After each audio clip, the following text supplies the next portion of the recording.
చంద్రశేఖరరావు అని నేను అడుగుతున్నా.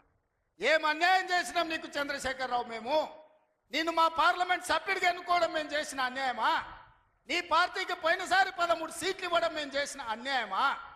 ఏం అన్యాయం చేసినామని ఇవాళ మా జిల్లాల ప్రాజెక్టులను అంటుకుంటున్నాం.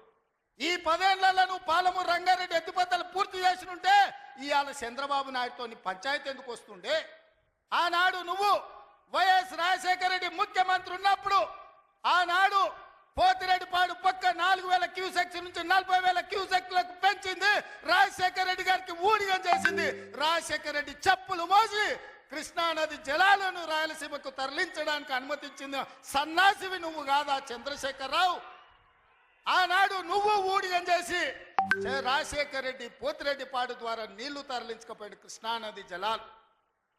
మళ్ళీ ఆయన కొడుకు జగన్మోహన్ రెడ్డి ముఖ్యమంత్రి అయిన తర్వాత ఇదే ప్రగతి భవన్, ప్రజల స్వేదంతో నిర్మించిన ప్రగతి భవన్ అధికారిక కార్యాలయానికి వైఎస్ కొడుకు జగన్మోహన్ రెడ్డిని పిలిపించి పంచభక్ష ప్రమాణాలు పెట్టి 6 గంటలు చర్చించి రాయలసీమ ఎత్తిపోతల పథకం రచించింది నువ్వు కాదా? ఇది ద్రోహం కాదా?